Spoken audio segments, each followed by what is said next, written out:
Whole Man Academy. Because the world needs strong men. Whole Man Academy is changing the game for men around the world. It's for guys who want to live an epic life of fun and adventure, no matter what. We believe, deep down, all men want to go on their own hero's journey to becoming resilient, confident, fearless, and fulfilled. Listen in to be inspired by guys who don't settle for living a life of mediocrity. This is your call to action and call to adventure. Are you ready?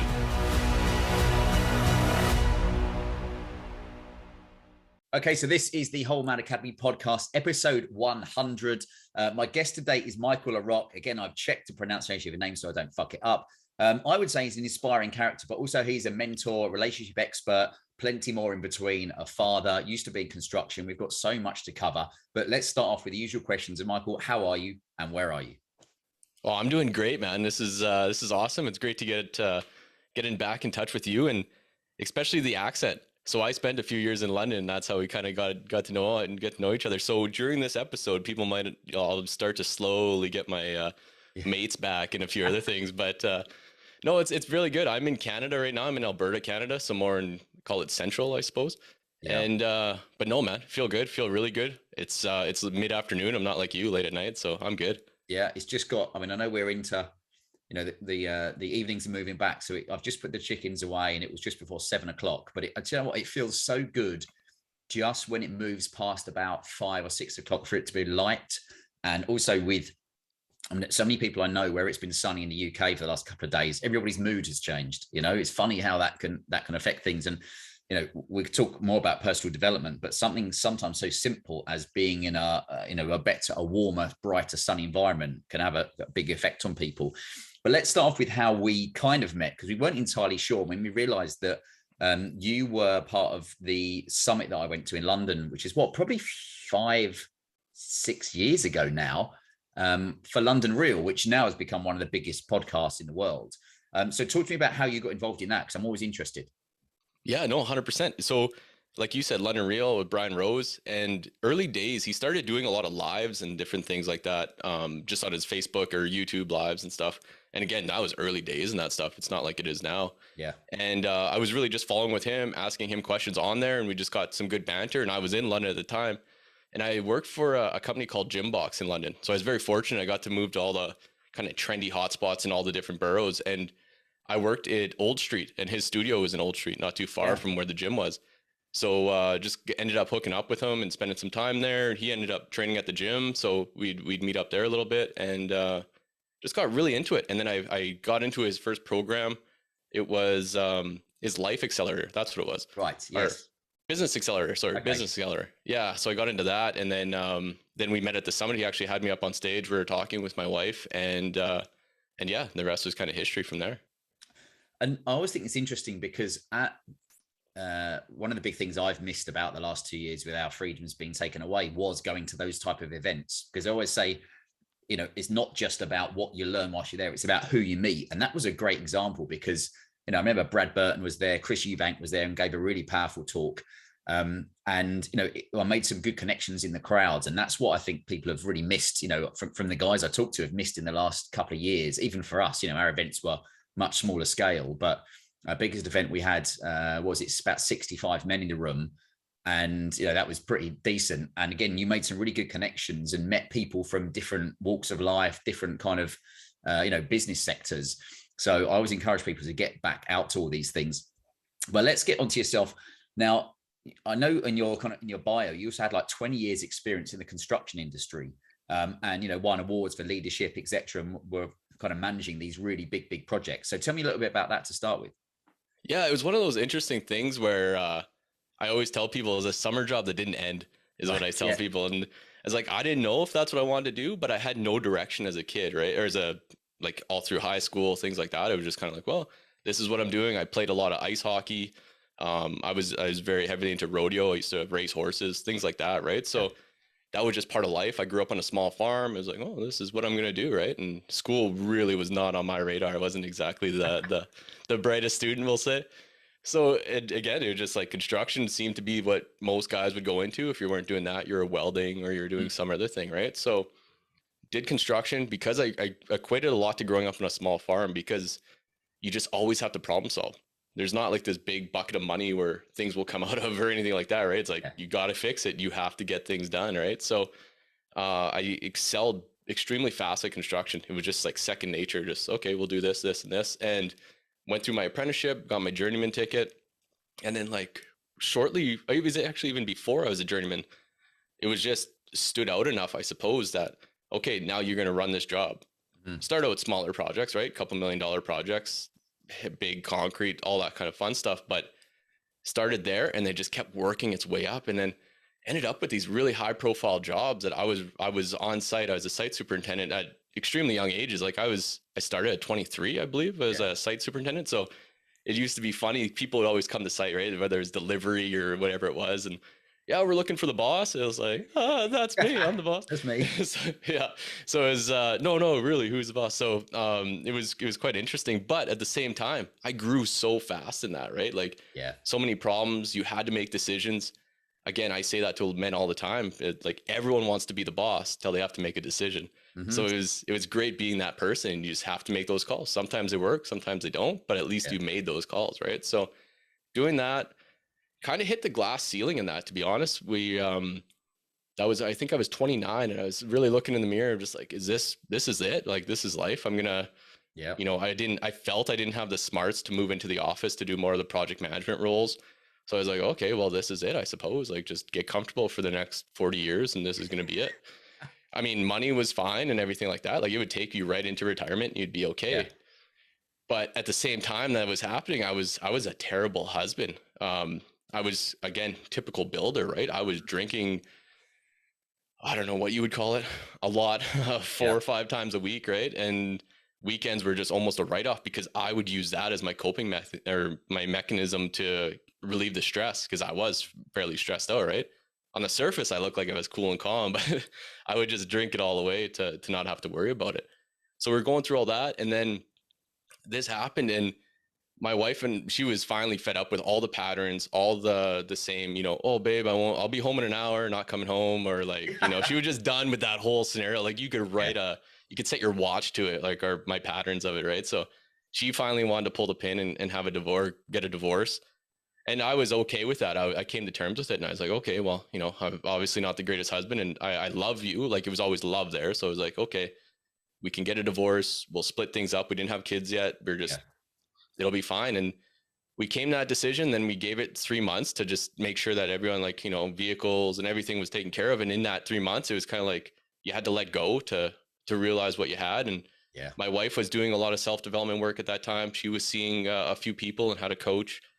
And then I finally realized, like, like I have to either get on board or get out of her way, because she was doing some big things, right? So I started doing my own work, slowly chipping away. It wasn't definitely not an overnight turn, but started chipping away. I actually ended up going to AA for alcohol for a while, and realized, I learned a lot in those meetings. And so I did that. And then my wife we were like, okay, well, let's give this some time. Let's not get a divorce right away. Let's see what this turns into. And then she said, well, we got to do something different though. We got to get out of these, where we're at, your job, all these things. So that's when we sold everything. We moved it got a 20-foot sea can, moved things into that, and sold everything else. I had a motorbike, sold my truck, sold everything. I like it. And then that's when we moved to London. So we had 2 one-way tickets, 3 bags, and a 1 week at Airbnb, and we're like, okay, here we go. And had 2-year visas, and ended up making it work. It was just so many synchronicities while I was in London to end up with the job I had. It was a commission-based sales job, so it didn't have to live like a traveler. So, I mean, we had the second year we were there, my condo was right on the Thames, right at Wandsworth Roundabout. I mean, it was beautiful, right? So had such a blast there, and I turned like 360 while I was there, and it was amazing. And then, I mean, there's so much more to that story, I guess, but do you want to carry on with that, or well, I always think there's so many different parts to break down, but I wondered for you, when you said you started chipping away at doing your own kind of, I call it the inner work, there's the inner work and the outer work, outer work for me is the kind of the body and, fitness and etc. Inner work being your kind of mindset. But where did you even start with that? Apart from, let's say, AA, but was there any particular like personal development people, or someone that you started kind of, connecting with them by reading or books or anything like that to get to? Yeah, so I dove headfirst into YouTube. So I was just chipping away, and like I say, I did kind of the bare minimum of getting into it, dipping my toe in. I was like, this, I don't want to, like, I'm a country boy, freaking rodeo, all this stuff. Right? I was like, I'm not this. Because my wife always talked, like, we got to go to counseling, I'm like, no, counseling's the last thing I'm doing. If I got to work on my relationship, I don't want to be in this relationship. That was my mindset. Little do I know now, you have to, right? But dumped into YouTube, and I found, because I was very into fitness at that time too, I was really into CrossFit. Just that was kind of my role, right? So my drinking didn't really catch up to me because I was working it off with CrossFit. So I was kind of like, I didn't have this big beer belly or nothing, so I was able to maintain. But Craig Plitt, I don't know if you ever heard of that guy. Greg Plitt, yeah. So he was amazing, and I would always just listen to his. He's got some good hitters, right? Just motivational videos, and then he ended up having his own workouts and doing his whole own thing. So kind of fell into that for a while. And then actually, while I was in London, he passed away, which was pretty crazy. I still listen to all his stuff. I do 50 burpees a night, and I always listen to his stuff, just have it blasted on. It's really funny you say his name, because I think 2 of the last 3 podcast guests, used to look at his stuff, and one of them was, inspired by the stuff he did as well, both stateside. So it's really funny how the more people you speak to, even though he's not alive anymore, that guy had a real, I think that was kind of before YouTube had exploded so much. There's so many different options now, but I was the same. He was so inspiring that, fucking hell, if you were like, oh, I can't be asked for the gym today, you put that on, 5 minutes later, you were like, I'm off, I'm gone, I'm going, I'm going to do whatever I need to do. So it's a good reminder for people. If you're lacking motivation, sometimes just find someone and like be on their coattails. Absolutely. Him or CT Fletcher is a really good one for working out. If you after that, you listen to it and you don't work out, you're like, oh man, I'm the biggest pussy around. I got to go lift something. Because it is that, I see most of the problem, especially with lockdowns for the last 2 years, some of the guys I've interviewed found it really hard, especially when the gyms were shut, because you were doing it at home on your own just wasn't the same as going to the gym. And maybe you go into the gym and you have a focused mindset, whereas at home there's a lot of distractions. And that's where I saw guys struggle. And for me, I kept saying to people, like, if you are at home, then try and find something online or whatever it is, and kind of work through that stuff, because often it's free as well, so there's no excuses there. But so this is why I find it interesting, because as you say, you kind of flipped from the drinking and in construction, etc., to maybe it taking the near divorce for you to kind of flip around. And what was it like for Laura, your partner at that time? So again, she was making some big strides. She was changing. She actually got here in central Alberta in Canada, there's a big oil field, right? So she actually ended up getting a job in the oil field to save up as much money as she could. She was making really good money for, call it 8 months or something like that. Yeah. To just have a little bit of a nest egg so that she could get onto a new life, right? And set up something else for her.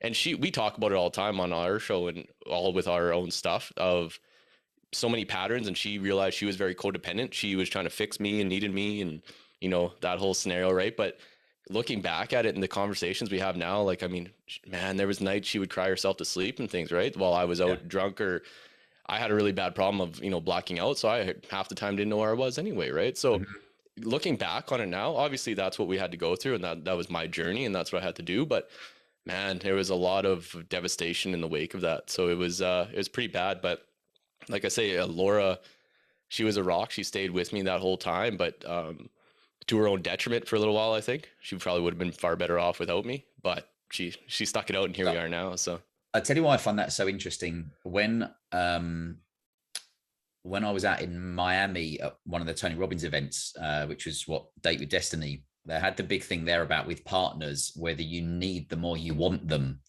And I found that so interesting, because I found a lot of people that were so attached to their partner that they, and called them their other half, which is a kind of, general saying.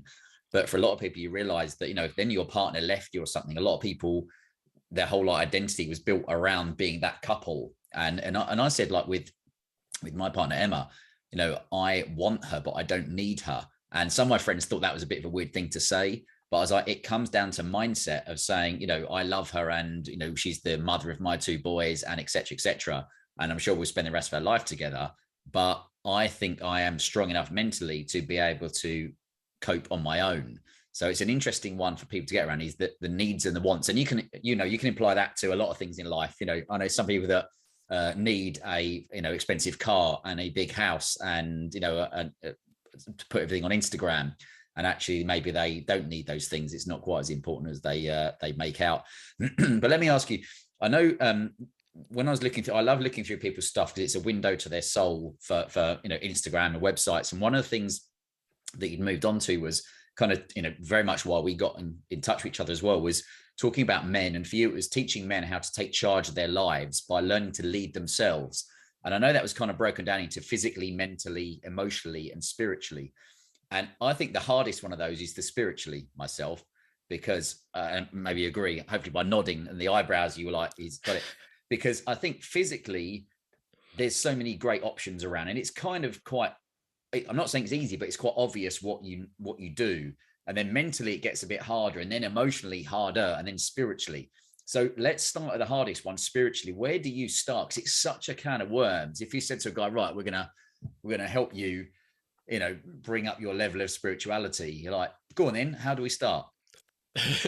Me being a good Catholic boy too, be like, okay, well, and then but no, it's so some people, when I talk about spirituality, that's where it automatically goes like, well, no, and that's how I was. I grew up Catholic, uber Catholic. I was almost a lot of resentment to it because my mom, I don't know what you know about, I'm Native American, so I'm an Indian, I guess we call them Indians, but okay, there's so many different terms. But so being Aboriginal, my mom went through that whole, I don't know if you heard of any of it, but like the whole residential school systems and the different Catholic stuff, right? I don't know anything about it.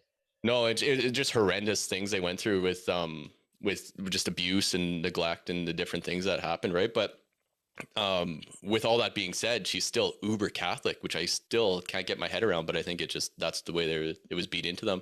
Yeah. And I used to have to go to mass every day. So there was a 5 o'clock mass, which used to make me so mad when I was growing up, like a little kid, because it was at the same time Simpsons was on, the cartoons. I was like, oh, I miss the Simpsons. So anyway, so that was like one thing of it. But anyway, so yeah, so you can get really into church, I guess, is one way to go with spirituality. But then, like I just said, being Aboriginal, I'm really falling into now on the spiritual side of things, getting back into like more of a creator, knowing like the higher power, getting into more of that. With my son, we do a lot of smudging. So like we'll smudge, we'll say some prayers, but just knowing there's a higher power. It doesn't have to be, you know, up, down, kneel, bread, wine, all that stuff, right? It doesn't have to be. But can you explain what smudging is to people that might go, what the fuck's he talking about? Because I'll let you explain, and then I'll say afterwards why I just smile when you say that, because I only heard this term a couple of weeks ago. So okay, yeah, no, it's amazing. My wife, when we moved around to different places, like if we moved into a different apartment or house or something, she would smudge like sage, right, to get away with any bad spirits. So it was like getting rid of smudging all the rooms. But for myself and my son, we actually just on my desk here, we got a smudge bowl, and then we use some sweetgrass. So sweetgrass is just smells beautiful. But you burn that, and and you use a smoke, and that's where him and I will sit, and we'll use a smoke and kind of wash it over our face. I use it over my mouth, and I'll say a little prayer of, you know, speaking good things, speaking to help other men. We'll put it on our hearts to have an open heart, have a strong heart. We'll put it over our body because him and I are very into Jiu Jitsu and fighting and combat. So we'll put it over our bodies for, you know, making sure we're strong and protect ourselves. Different things, right? And say different prayers. Actually, and then I smudge it over because that's the world I live in now over my computer, because, you know, to thank the technology for helping us help other men and do different things, right? So it's just a bit of another catalyst to help with prayer. And that's where my son and I sit with prayer, with smudging. It has so many people do different things with it, but those would be the two examples that we use. Because again, I only laugh because I'd not heard that term until a couple of weeks ago, and then the further down different rabbit holes of spirituality and et cetera, and how the world works, you know, because 2 years ago I thought I had a real handle on how the world works, and it turns out I didn't have a fucking clue. And now I would say I've done a lot more work on it, and I have a much better idea. But, you know, my partner Emma would come home, and I'd be like, "What are you doing?" And she'd be wafting this stuff around. I'm like, "Stop it." and she'd be like, oh, I'm, you know, learning about this and about smudging and stuff. And I'm like, you're going to set the fire alarm off, get out of the way. And now I realize that it's, so, but if a guy, again, he's like, what is it actually supposed to do? For us, I use it as more of a cleansing. So it cleanses away. And like I say, I use it as a really good, so it cleanses, it cleans everything off. And then we use it as a catalyst almost to set some intentions with it, and just using the smoke and the smell. And it's funny enough, when it's beautiful in my office, because then I have that, it's always kind of lingering, that smell, right? It's almost like an incense. So you smell that and it hits something in me, and it's like, okay, you know, I remember those prayers hit in my subconscious. Like, okay, here That's a trigger. We're here to do good, right?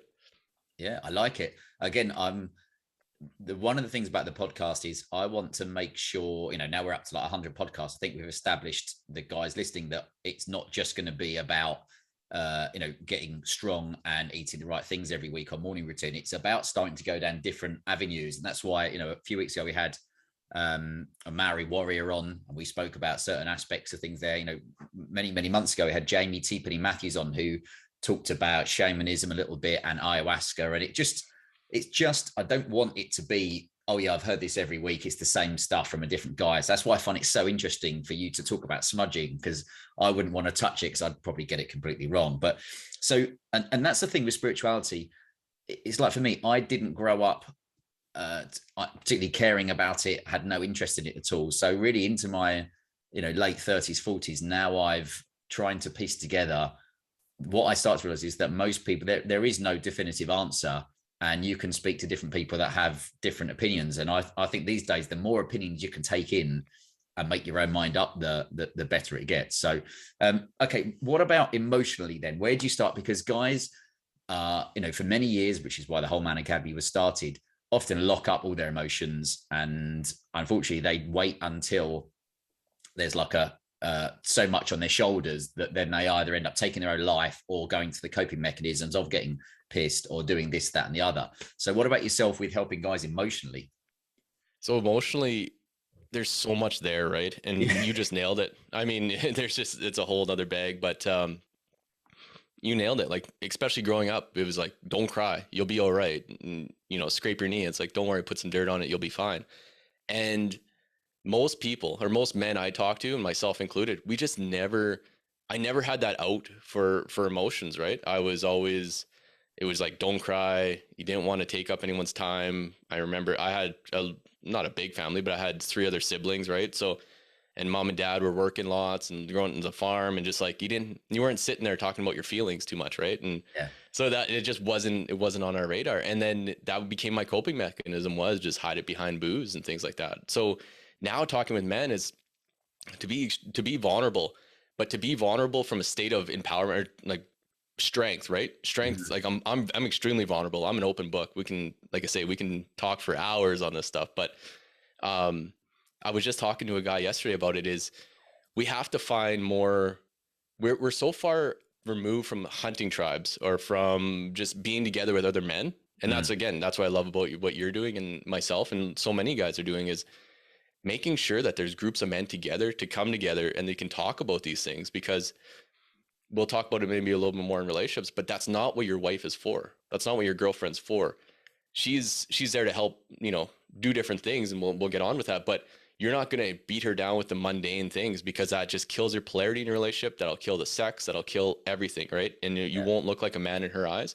So you're not going to sit there and bitch and moan to her and go over all the little minutia pieces in your life. But if you can talk to some men, especially older men, again, being an Aboriginal man, we used to always go to our elders, but that's kind of gone away too with this newer generation. But you talk to men that have been there, that have done that, and everything seemed so big in your head, or in my head, it seemed like, oh no, these problems are ending. But you talk to another man, he's like, oh yeah, I remember this, that, and he'll tell you like different outcomes and different scenarios, and you can learn from his mistakes or learn from what he did right, and then you can carry on. But back to the emotional side, is just really being vulnerable, open up, but you got to make sure that you create that container to open up in. You don't want to just be vulnerable and blabbing to everybody and sounding like woe is me, and you're being the victim. Once you have that safe container to really be vulnerable, then you can open up and talk about your feelings, right? And men, it's okay to have feelings. We all have emotions, but we just never learned how to express them. So it's great to be around these other men, and being in these circles with men is, or even just groups. We don't call them circles. You don't have to make it anything official, but just being in these groups of men, listening to other men talk to you as well, or listening to other men talk to each other, you can do a lot of work within that. Like you'll see yourself within any of their stories, because most of our problems, like they're a handful of problems, right, that we all deal with. We just have our own little nuance on it. So you listen to these other men talk and solve different issues, and it's like, oh, okay, I can go at it this way. And you don't necessarily have to, be in the thick of it, or every time you talk to guys, it's not like a wine fest, or you don't have to start crying every time and all these different things, right? But there's a lot of work in just being emotional and being open, and there's so much strength in that. And that's what I talk to a lot of men about now, is strength in that and ownership of it. Come from it from a place of strength and confidence, but being emotional. And it's like, man, you're like a magnet. People want to be around you. People want to hear what you're saying, and you're not just hiding off in the corner. I think it's so interesting because I don't even think for myself, maybe in my mid-30s, I would have been ready to hear that, because we all go through a phase of our life. And, that's what I saw so much in the city, was obviously if you'd have tried to be slightly vulnerable, you'd have had the piss taken out of you, and you probably still will do. And again, like you said, that's because you haven't selected the right kind of container to do it in. And even I had lunch a day with a guy, and I was telling him something that kind of I was finding quite challenging at the moment, and he has gone through it as well. And we both kind of were like, all right, it was really good to hear his take on it and my take on it, which is exactly why the events with the Whole Man Academy were important, because it was about, you had some really strong male kind of role models. Again, you had your fighters and your soldiers and sports stars that people assume, oh, life isn't difficult for them, or they don't go through struggles and feel stress and etc. And when they would be vulnerable, and even David Gandy, when he spoke, said various things about kind of where his mind had been at, people were like, fucking hell, wow, like I thought it was just me. And you're like, no. So the more people can talk, like you say, in the right space, the more it kind of really helps people realize it isn't just you, and everybody has all these different types of problems. It is. And another point to that is really having ownership in all of it.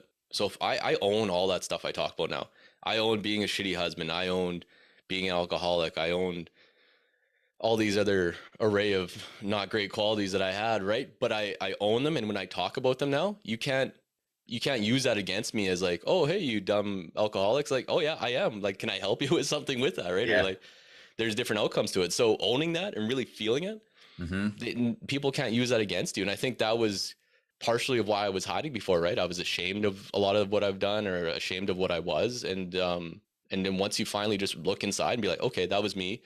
That doesn't have to be me forever. I can change, but I can use all that as examples and as learnings to help other people get away from that. Or they still have to go through it. You can talk about this stuff all day, but until you live some of it, I mean, you got to go through it. But maybe I can help someone get through it faster with not so much heartache, maybe not hurting other people. Like there's just so much behind it.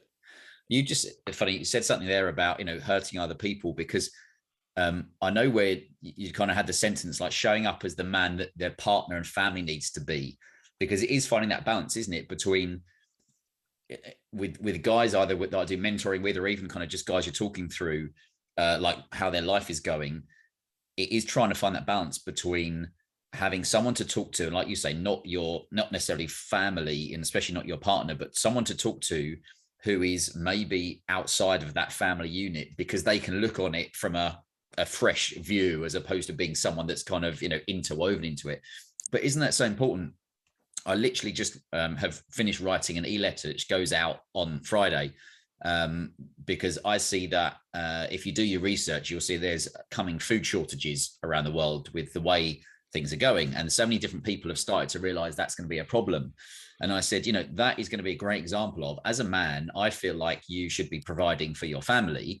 And if you go out and there's fuck all food, then that's going to be an interesting one to try and, kind of compartmentalize yourself.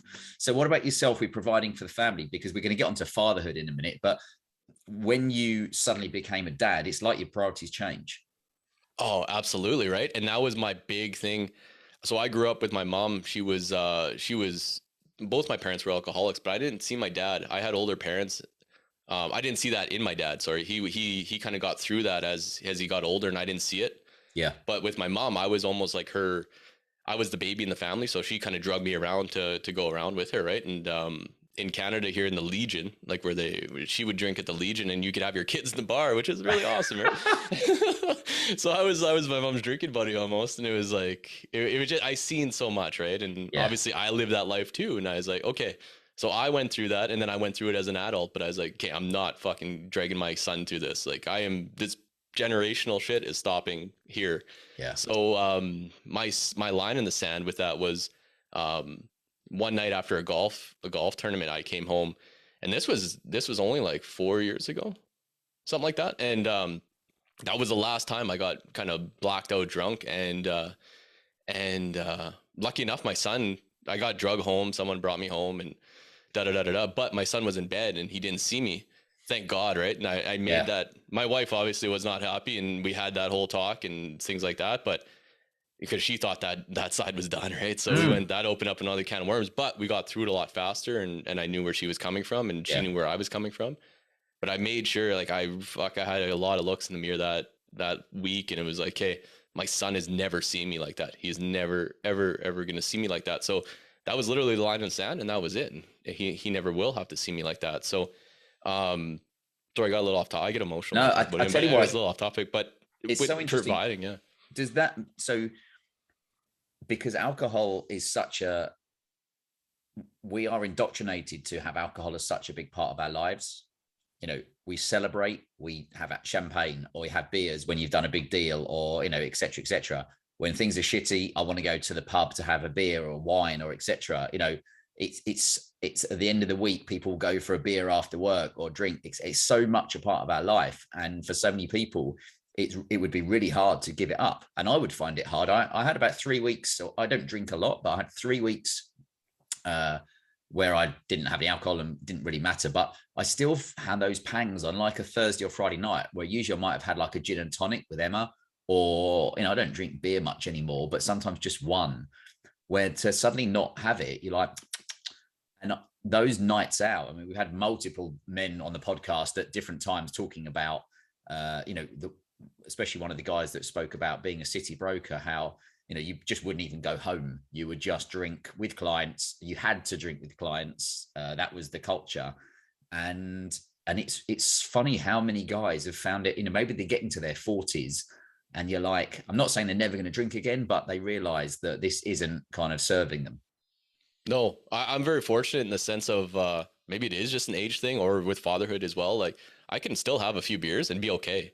Yeah. It's not like it touched my lips and all hell breaks loose, but so I'm pretty fortunate where I can still have a sociable drink and be an alright guy. Right. But it's when it get to that, like, too far, and then it's like, oh God, it's over. Right. So, but now I know, and that was my line in the sand, and then I just won't cross that with my son and future kids. Right. My wife's pregnant now, so I got another one. Okay. So they don't need to see that. Well, do you know what? And I know I had this discussion because I think I mentioned it on the podcast a couple of months ago. I had a similar moment where, whilst Emma was still pregnant with our second child, Bowie, we went to a wedding, and it was all couples at the wedding, and all the men on the table were either, their wives were either pregnant or were then breastfeeding or trying to get pregnant. So basically, we all had a designated driver. So we all, you know, just hit it hard. None of us had been out to something like that, and just got completely smashed. And, you know, it was a really funny night. That's the problem, isn't it? Often, if it doesn't go completely too far, it seemed like a real good fun night. But I was so hungover the next day. And when you're trying to explain that to your child, I mean, you know, only months ago, Hudson said to me, because I had a few drinks and just felt a bit shitty the next morning, and he said something so funny, like, you know, why don't you feel well? And I was like, oh, I had too much alcohol last night, because I'm trying to be honest with him. And he's like, well, you know, what does that do then? I was like, well, you know, I listed all the negative things. And he's like, why'd you do that? And I felt really stupid, because you're like, what? It just makes you sound ridiculous to be like, oh, I feel shit the next day. I don't want to go out. The light is hurting my eyes. I want to go back to bed, etc., etc. Probably spent like 50 quid on it. And he's like, why'd you do that then? And you're like, don't ask me tough questions, son. You nailed it, man. You nailed it. We just went for a walk yesterday. We were picking garbage around our neighborhood. I bought my son one of those little picker-upper things, and we're picking up cigarette butts. He's like, why do people smoke? And then I was trying to explain it to him, like, there's really like it, Yeah. I mean, when you're doing it, you can even when you're addicted to nicotine, you can't explain that nuance, right? So it's like, Yes. yeah, I don't know, son.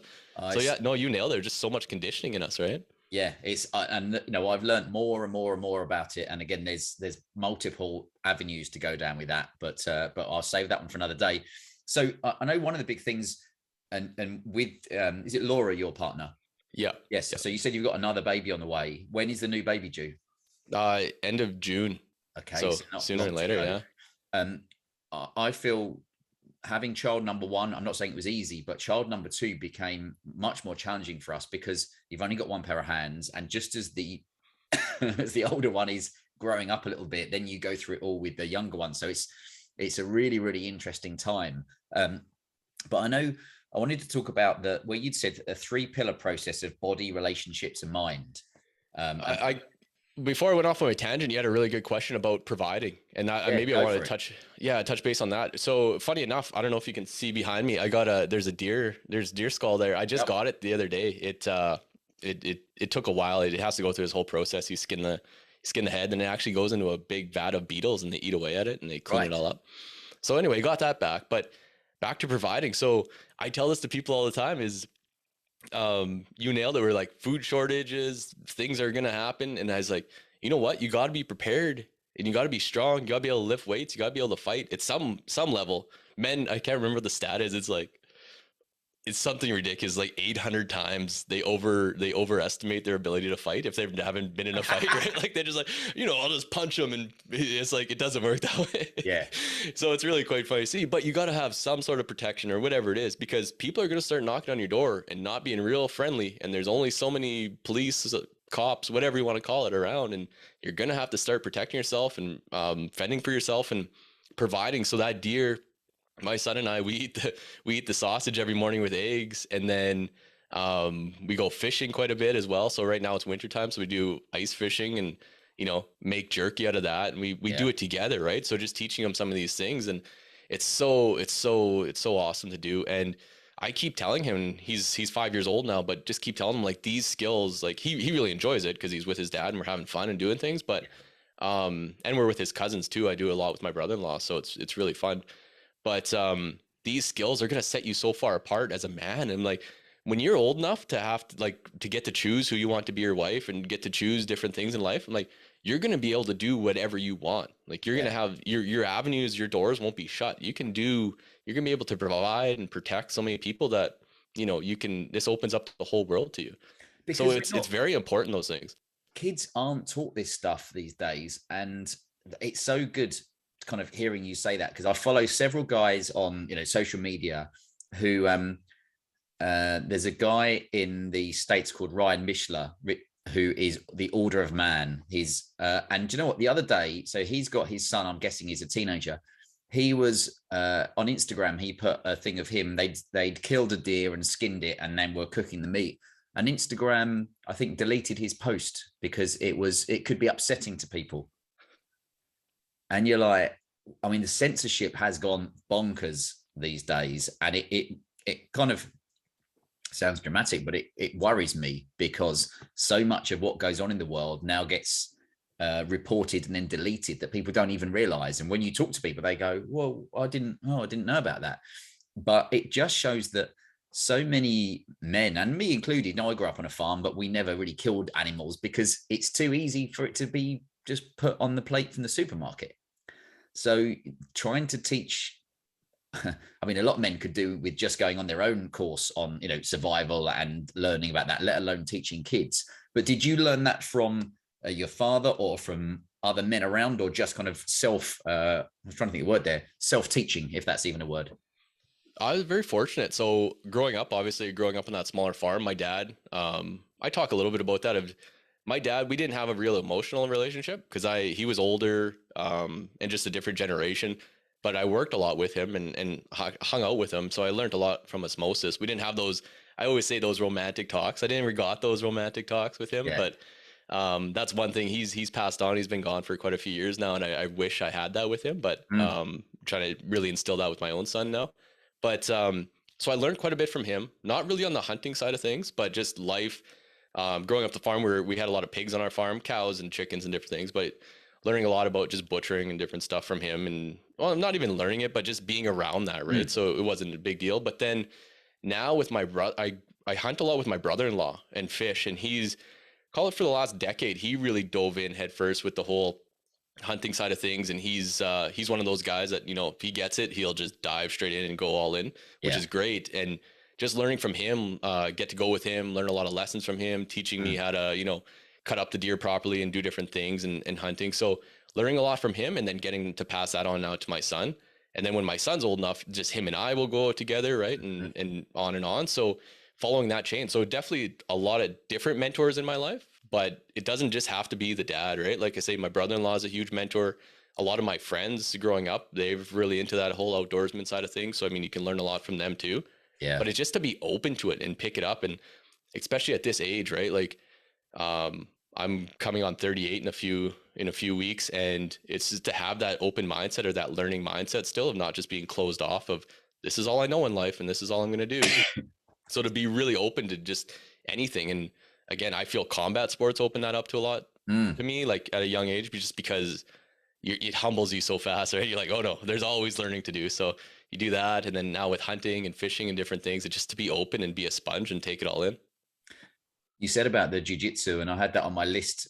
I mean, I wish I'd have done martial arts when I was younger, because so many men that I admire for different things have all in some way or another been doing martial arts, and said how grounding it was for them. And again, how, you know, it kind of helps calm you down, because you have to learn how to kind of harness what you're doing. And there'll always be someone that's going to put you on your ass. And, you know, it's only, an episode or two ago, we interviewed Greg Wotton, who was the two-time Muay Thai, you know, world fighting champion.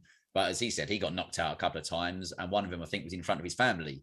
So there's nothing like, you know, getting knocked out in front of your family to kind of, you know, literally, pardon the pun, but bring you back down to earth.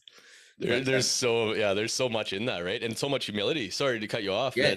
To go without, because boxing was a big thing in my life, right? In my 20s. And it was always like, you know, bar fights or different things happen, and just happen so fast. But getting into boxing, and then, you know, having a fight book 6 weeks out, knowing who you're going to fight, watching some videos maybe even of them, and like the whole mindset of like talking yourself into the fight. I'm the strongest person around, to like, oh, what am I doing? I'm going to get beat up. And like, all that back and forth, right? And then funny enough, that story of, I had one fight, it was had a like after party all planned.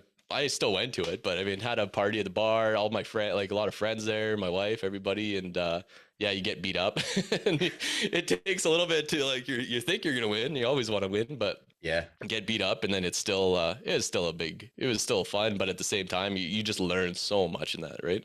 And, and it takes away a lot of that needing to prove yourself, needing to, you know, that big chest up or pumped up chest when there's a group of men around. It's like, no, I don't want to fight you. Like, I don't want to break my hand. You're tough. Don't worry about it. You're tough. Like, I don't want to fight you. Right.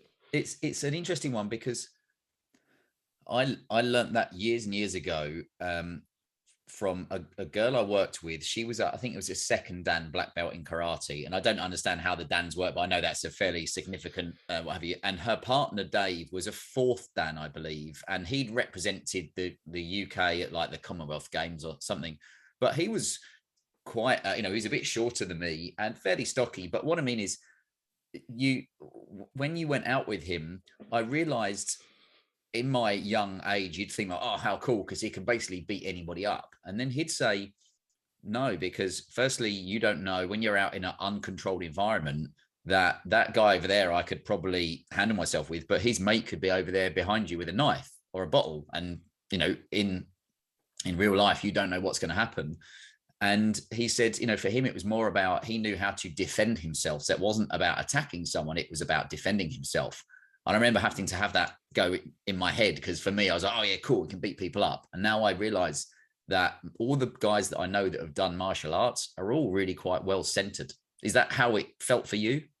100%. That, like I said, that's the last thing you want to do. You know, you're going to be okay. No matter who it is, you'll be okay. You can figure something out, or generally be okay, I should say. Yeah. Like you said, someone could have a bottle or a knife or a gun or something, and then changes the rules a little bit, but you know what to do, and that's generally it, right? And usually it's not fight.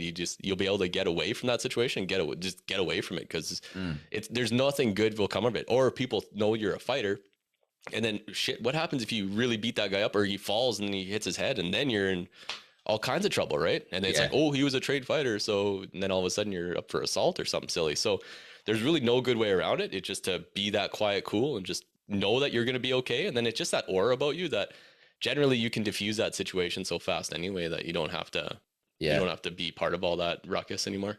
That is one of those things, again, I wish I'd have done when I was younger. But we are looking with, if Hudson wants to, our say eldest, who's 4.5, we're looking at, it's hard when you live out in the country because, you know, when you're in a major city, there's so many options for, I mean, you could basically do any fucking class you want. You know, you could do a cupcaking class as well as jiu-jitsu and, you know, whatever you want. But around here, it's a bit more difficult to find the right thing. But we will, as he gets to his, you know, maybe 5 or 6, say, if you want to, we'll you know, take you along to a jiu-jitsu class or something so that you can just learn to just, I think as you're growing up, be, you know, be sure of yourself so that if something happens, you can kind of deal with it. So that's another big one. So we've talked about the 3-pillar process of body, relationship, and mind. I wonder if you could just talk a little bit about the kind of the 3-pillar process, how you work through it with people. Yeah, absolutely. So I kind of like yourself, I start with the body because that's where most people have the biggest issues, right? Body and self, I call it, are kind of wrapped together, but just, you know, working out, that's the easy one, simple one. And you nailed it. There's so much stuff on the internet for free and you can do so much with it, right? It just move your body. You can do so many full body workouts with no weights, or you could have a full, I'm very fortunate. My basement, I got like the whole sauna and big weights and all that fun stuff, right? So I'm very lucky that way, but you don't need all that. You can do a TRX and just have fun with that, right? So doing that, I talk about habits with that, what that looks like, spending the way you spend your time, what you're eating, what you're putting in your body. Again, you're onto that. Sleep is a really big one because when I did come back, I don't want to get too off topic, but when I came back from London, I went through a myriad of things. I tried to keep the big city life going. So I moved us out to Vancouver, my pregnant wife, and tried to sell cars out there. I've never sold cars a day in my life. Try that out there. And so that was interesting. I learned a lot of lessons in that year, but then came back here, got back into construction, and then got an opportunity to move into the office. So I said I was never smart enough to have an office job or to be a project manager, but I ended up getting this job and went through a lot of mental things with that job of not feeling worthy enough for it. A lot of imposter syndrome because everyone I worked with was like, you know, 4-year degrees and all these different things. And I was like, I barely passed high school, right? So I was like, well, how am I doing this? And being extremely successful at it. Yeah.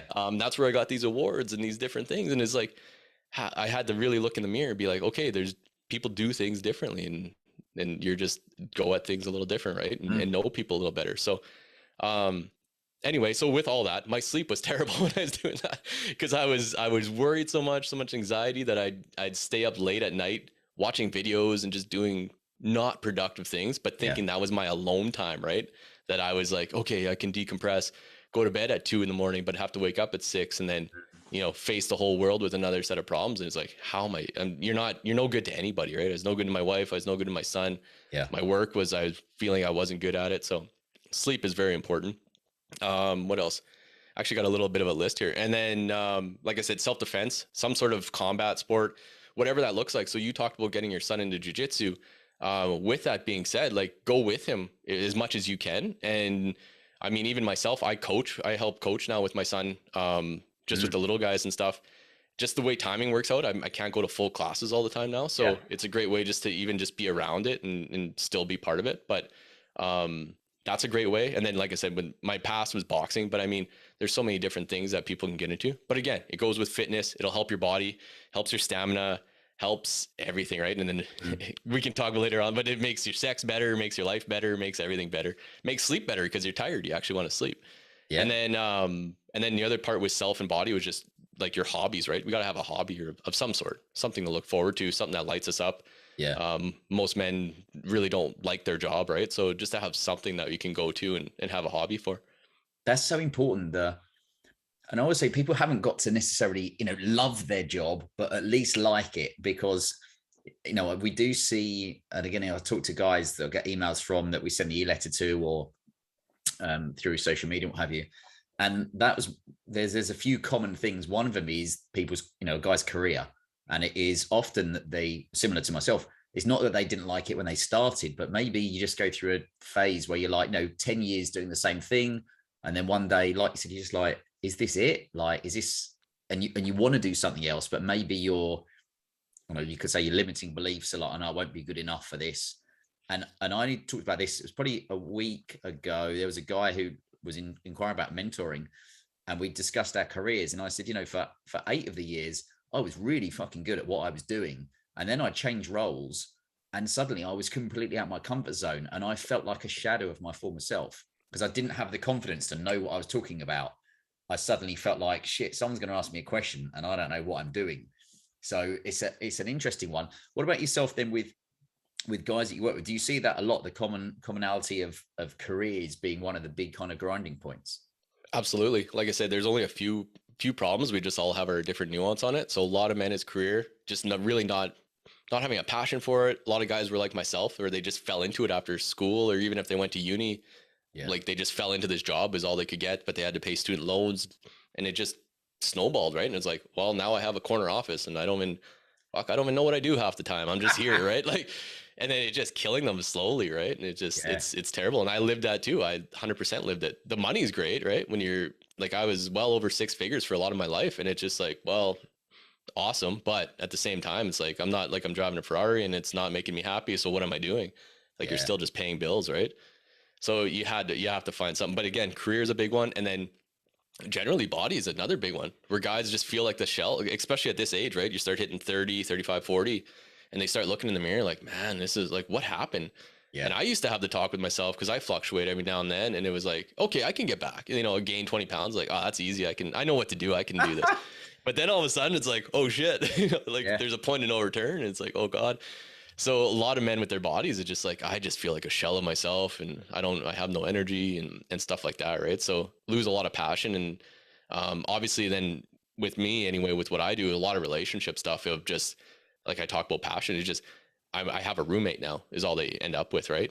And I know all about that as well, but that's where so many men get stuck is like, I can't, she doesn't want to have sex.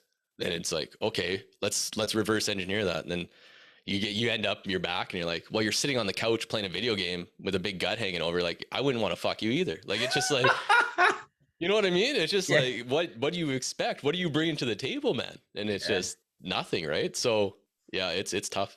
It really is.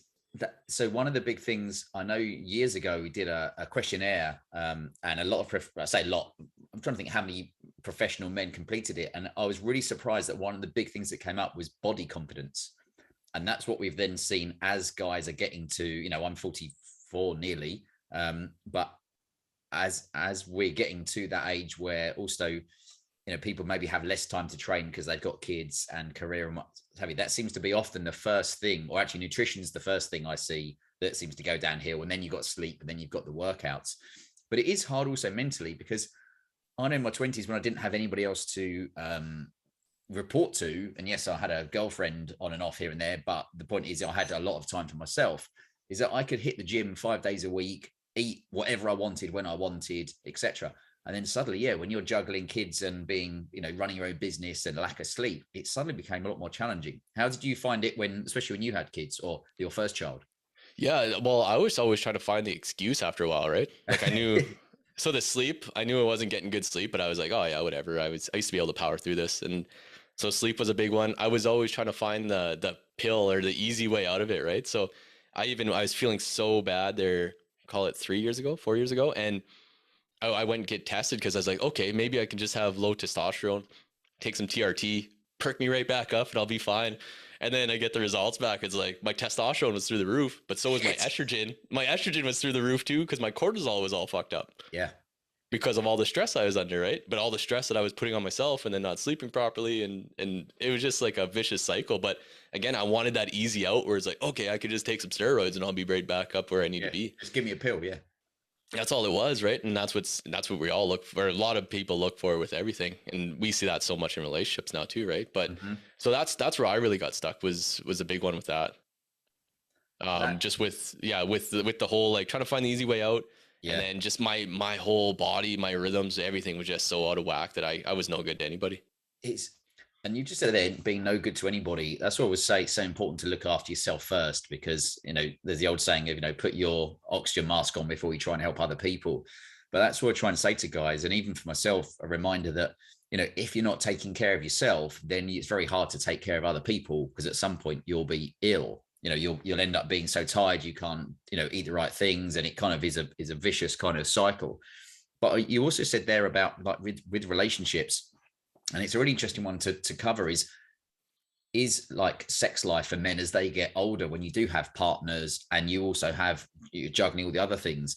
That was one of the things I saw with guys, is that it's the first thing to be like, yeah, in your 20s when you first met, you were doing it like weekly, and then suddenly you know, you've got kids, and maybe your partner feels uncomfortable about her body for a while, which is understandable, etc., etc. And then suddenly being okay with it just being like, oh well, yeah, like it's a monthly thing. And I wonder whether some of that is to do with, you know, the declining testosterone, which we've talked about on nearly every podcast in the last few weeks. The guys have mentioned it. The declining testosterone levels is dramatic. And that's one of those things that, you know, lifting heavy weights and eating the right things, but also, you know, a man is born, part of it is to kind of, you know, not just create babies, but also the passionate side of having a partner. So where do you even start with trying to get a guy to, is it to take care of himself first so that he can have more sex with his partner? Well, no, you nailed it, right? But with men, it's always like they use sex to show love, right? And then women, what is it? Men show love with sex, and then women love and sex. I can't remember. Yeah, I should know that. But anyway, so most men, it's like, I just want sex, right? And this is how I show you I love you. But with most women, they need to feel safe, and most women don't feel safe with these men, right? If your woman feels safe, like, you're gonna have, you know, the sex will be there. That's really not an issue. But most women don't feel safe because most men are, you know, berating their women with their problems, like the little mundane problems that you should be going to a mentor to, or to another man, or to a men's group with. Yeah. So then she doesn't feel safe with your direction, your purpose, your leadership. She has no confidence in that. So right away, she has to go into her masculine. So she's out of her feminine. So she doesn't feel like having sex either, right? Or I mean, not with you, maybe. But yeah, so there's, yeah, so that's gone.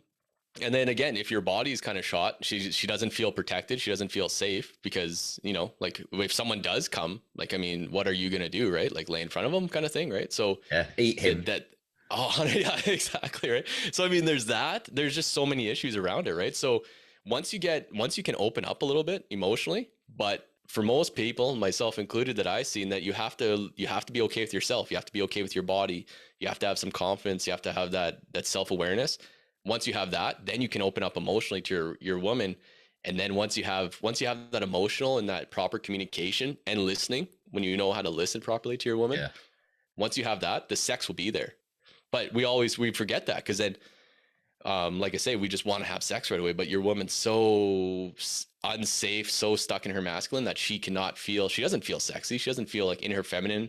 She can't flow. She can't just, you know, dance. She can't just be who she wants to be, right? Because she's always has to be hyper vigilant of, oh, I got these kids I got to take care of. I got to make sure everyone's fed. I got to make sure we're still warm, which is your job as the man, right? But we kind of put that off to the woman, and then all of a sudden she's all out of whack. But when she's in her like radiant essence, when she's in her feminine, when she can just be who she wants to be, and let's just creative, and, you know, if you can really be a man, you can watch it for a while, you'll see a shift in your woman. Like, she'll be dancing out of nowhere. She'll be dressing a little differently. She'll just carry herself differently. Mm-hmm. And then, I mean, then she wants to have sex. You're that man, and it's going to really spark things up.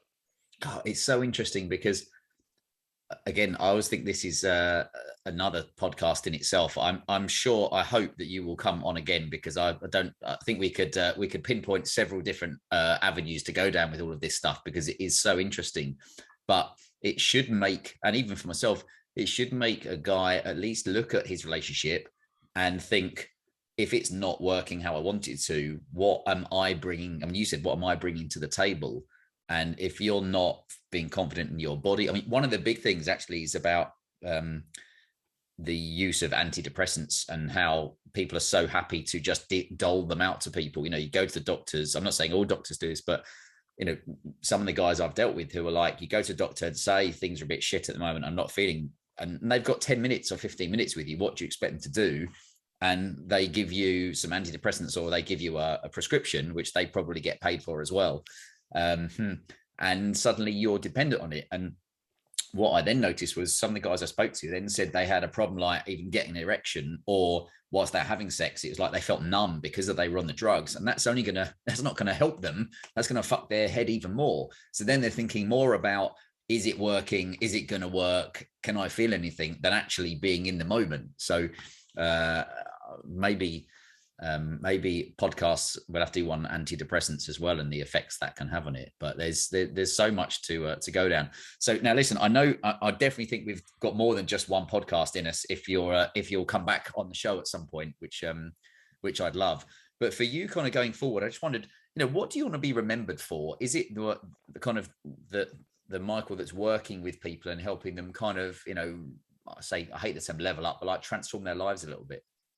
Yeah, I think so. There's a couple, it's funny enough you say that, right? I ponder that every now and then, because, you just start thinking of your own mentality and just what do you want to be when you leave the world, right? Yeah. And do you want to, like, can I be remembered? And I want people to be talking to me like I'm Craig Plitt, right? Like, yeah. The man's been gone for 6-7 years and everyone still uses him as motivation and for just someone to look up to, right? So I want to keep that, but there's a couple things with it. So one with the younger generation of, you can be whatever you want to, like, oh man, that sounds so bad. You can be whatever you want to be, right? Without having to have, I didn't go to university. I didn't do all these different things, but if you work hard, you use your head, you just learn to problem solve, learn to make decisions, be confident, you can do anything, which again, sounds so, there you go, Tony Robbins bumper sticker, whatever you want to call it. But it's so true. I lived it and I get to say that now. And it's not just a cliche for me that, a lot of situations I ended up in, I had no business being in on paper, I should say.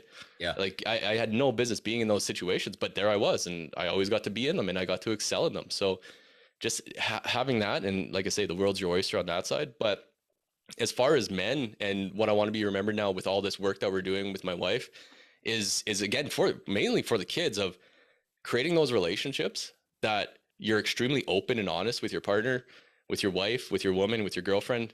And it's reciprocal because you're both doing the work and you're just listening and having some really deep conversations with your wife. Yeah. But actually listening and quit trying to solve problems and inject all your stuff into it. Just literally listen to her. Yeah, I've got a solution for this. Yeah. Yeah. Just let her unwind and let her be. And then, I mean, you honestly, if you listen, have a good communication session and you're really good listening, like, odds are, I'm not saying it's a magic pill, but you're probably going to have some good sex after that. Right. Like, there's so many nuances to that, but just for having a solid relationship so that the kids can grow up in that house. Like, our house is, I fucking love being here. Like, I mean, it's so, and it's relaxing, and people come here, and like our in-laws and stuff, right? They come here and just relax and be and just chill out and laugh and have fun and just be those people, right? Because everything's open. Everything's like, we're talking and having fun and meaningful conversations, not just, oh, the weather's shit today and that's it, right? Like, we're talking, we're getting deep. So I want to be remembered for that, and being a man, but being extremely open. Like, I'll come give you the biggest hug if I could, right? Like, just being extremely emotional, being open, but at the same time, being able to protect and provide. I love it. I think it's such an important message, because the way, maybe it's not how I wanted the Whole Man Academy to start out, because I didn't quite know what it wanted to be. But once I got my direction, I realized that, for a man to have people to listen to who want to protect their family, provide for them, and being okay doing manly things and not feeling like you have to kind of people please all the time is kind of one of those messages. So, doing things like hunting, doing things like fighting, etc. It doesn't have to be a bad thing. It can be a good thing also to release the tension. But well, look, last question, and again, what we enjoy on the podcast is asking people random questions about things, and often it is one of these, what's the craziest night out you've ever had? Back to my alcoholic days. Half of them I don't remember, to be honest. I always say that 95% of my good times were when I was drunk, 99% of my bad times because I was drunk. So I usually self-impose, but honestly, most of the best times I had were just dust ups with buddies, like sitting around, just having a blast. I grew up in northern Saskatchewan. So like, I grew up kind of like north in Canada, that we just go out and have bush parties, right? Just have like just a wild, crazy time and just do wild, fun stuff. And honestly, those are the best times of just being around more guys like my age, just like laughing, doing stupid things, but just laughing, having fun, and nothing too serious, right? And no one getting hurt or nothing like that, but just having a blast. The unplanned nights out of, the common theme between guys and us that is, I've done it where you've gone away someone, you've had an amazing night out, and then you've gone back to the same place the next year and you've tried to recreate it and you just can't, because you can't kind of have the same energy and the randomness of the people you're going to kind of meet or what you're going to do. So yeah, it's always interesting to hear what people have been up to. And then what's your plan for the rest of today? Today, funny enough, hang on. Give me 1 second.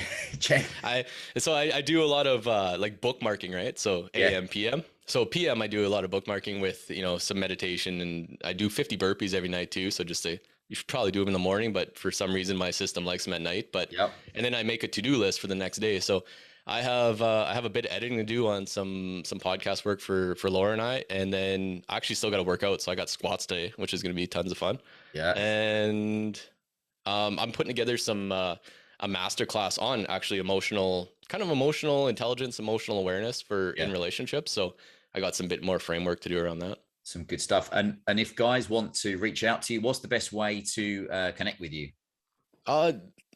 Probably the easiest and best way would just be on Instagram, the Revive Couple. And then we have our link tree on there. There's different links to in the bio that you can get to me, get to Laura, get to us.